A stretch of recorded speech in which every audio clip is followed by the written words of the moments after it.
Former White House Press Secretary Karine Jean-Pierre expressed shock at the Democratic Party's internal backlash against President Joe Biden following his disastrous debate performance, calling it a firing squad that hurt the party more than expected.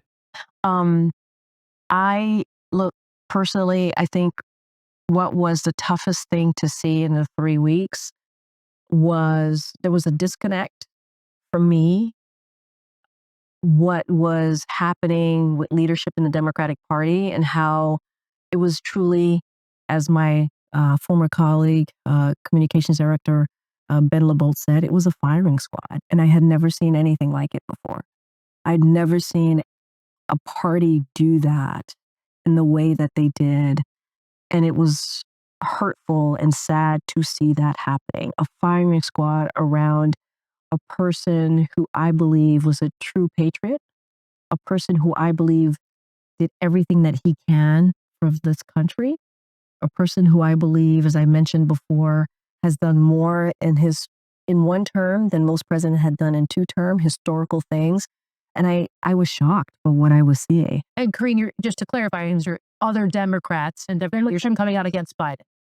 Yep. I had never seen anything like that. That was, if you're asking me, the thing that I saw in those 3 weeks, that was shocking. Shocking.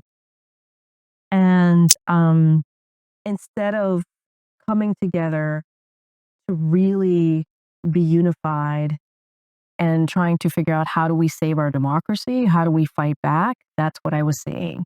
And, that's what we decided to do for 3 weeks. And, it was truly, truly unfortunate. And I think it hurt us more than I think folks realized to have done that.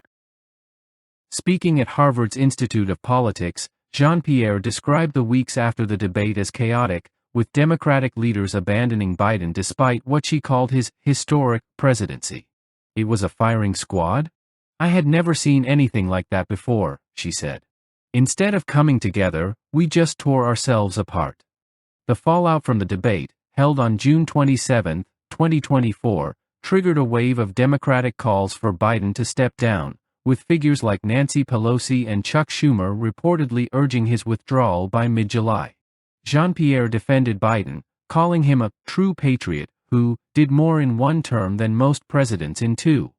Her remarks have drawn sharp criticism from conservatives and some moderates, who argue that the Democratic reaction was not a betrayal but a response to Biden's visible decline. Commentator Joe Concha accused Jean-Pierre of openly lying about Biden's struggles, while others called her complicit in shielding his weaknesses from the public. Some critics pointed out that Biden's approval ratings had already plummeted due to inflation and border issues, making his removal a strategic move rather than a personal attack. Jean-Pierre's frustration underscores a larger Democratic divide between those loyal to Biden and those who saw him as a political liability. In the end, his departure and replacement with Vice President Kamala Harris failed to salvage the election, with Donald Trump securing a decisive victory.